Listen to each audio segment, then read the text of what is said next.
Įsisavinti pinigai, kompiuteriai, buitinė technika, baldai.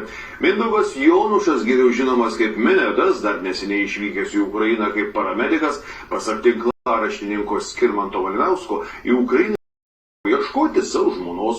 Tiesa, į Ukrainą vyksta ne už savo pinigus, o už žmonių paaukotus ukrainiečiams. O kurdamas internetinės sąskaitas aukojimui savo vardu, Minedas ne tik nepervedė nei vieno iš žmonių surinkto euro paramai, bet ir skolose paliko organizaciją, kurioje buvo samdytas direktorius.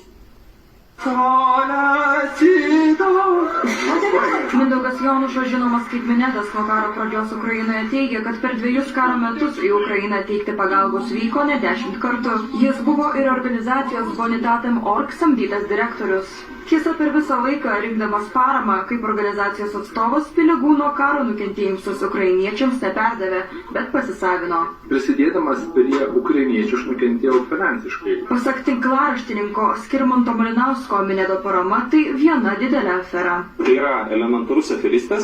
Vienas iš svarbiausių dalykų, kad yra neįmanoma tų dalykų susekti, aš žinau kaip faktą, tai man pasakojo organizacijos atstovai, buvo sukūriamos PayPal sąskaitos, nors buvo oficialios sąskaitos viešosios įstaigos, bet Minedas siūlydavo pervedinti pinigus ne į jas, o į jo PayPal sąskaitas. Ir čia jau yra klausimas valstybiniai mokesčių inspekcijai. Taip pat aiškėja, kad dabar Minedas į Ukrainą išvažiavo ne paramedikų dirbti, kaip skelbėsi, ar padėti ukrainiečiams, o tiesiog ieškoti savo žmonos už paramos pinigus.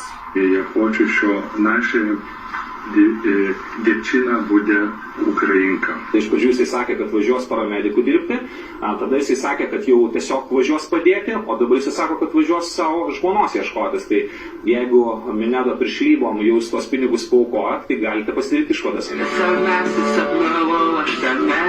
Ir tai jau ne pirmas kartas, kuomet Minedas į savo aferas įtraukė kitus žmonės.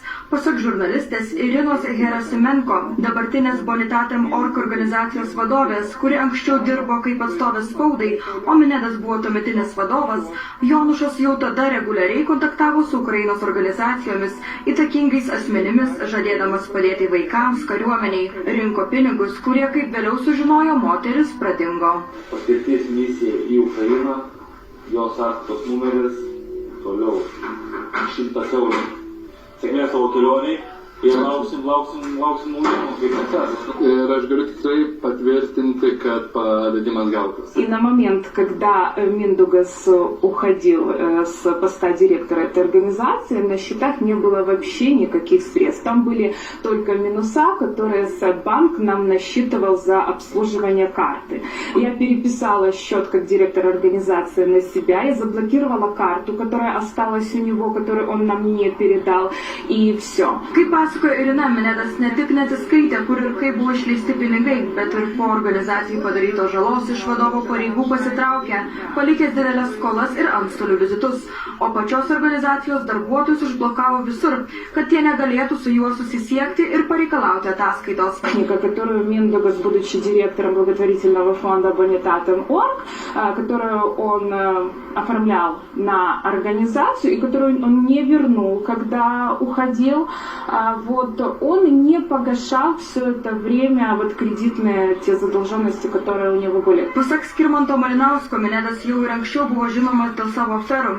2017 metais jis sukūrė nevyriausybinę organizaciją Nebūk naivus kelyje. Tiesa, viskas baigėsi nepilnamečių merginų pareiškimais dėl seksualinio priekabiavimo. Skelbiama raseiniam džiugią žinią, socialinis projektas Nebūk naivus kelyje tęsia savo pradėtus darbus. Pasak tinklaraštininko Minedu, Ukrainoje žmonės patikė, mat jisai fotografuojasi su įtakingais Lietuvos politikais, skelbia nuotraukas socialiniuose tinkluose ir taip darosi savo reklamą. Pats Minedas prisistato kaip žinomas Lietuvos žurnalistas, jis rodo nuotraukas su Lietuvos politikais, nežinau, su arkivyskupu arba su kokiais nors visuomenės veikėjais. Tos nuotraukos rodomos kaip argumentas, kad jisai turi labai rimtų pažinčių. Pats tinklaraštininkas kreipėsi į žmonės, ragindamas nepervesti pinigų Mindaugui Jonušui, o norint suteikti pagalbą Ukrainai ir jos kariams ieškoti patikimų organizacijų.